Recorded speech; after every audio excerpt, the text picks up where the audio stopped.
வணக்கம். அதாவது டயட் இருக்கிறேங்கிறாங்க. என்னுடைய நண்பனின் மகன் ஒரு நாள் பார்த்தேன்.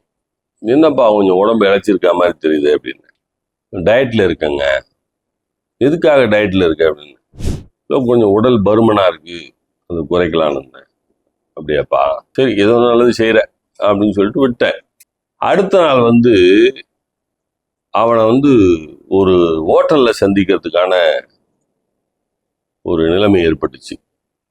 நான் என் நண்பர்களுக்கு விருந்தளிப்பதற்காக ஒரு அசைவ ஹோட்டலுக்கு வெளிநாட்டிலிருந்து வந்திருந்தார்கள்.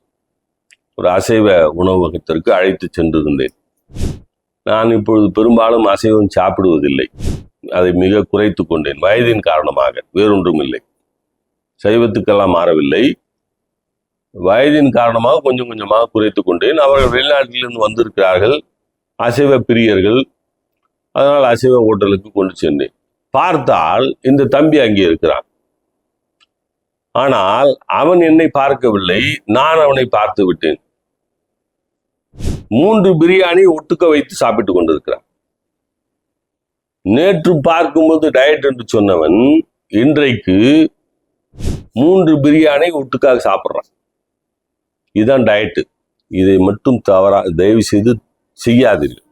உங்கள் உடல் என்ன வாகில் இருக்கிறதோ அந்த உடல் வாகோடு வாழ பழகிக் கொள்ளுங்கள். மரபணு ரீதியாக நீங்கள் உடல் பருமனாக இருந்தால் அந்த மரபணு ரீதியாக பருமனாகத்தான் இருக்க வேண்டும்.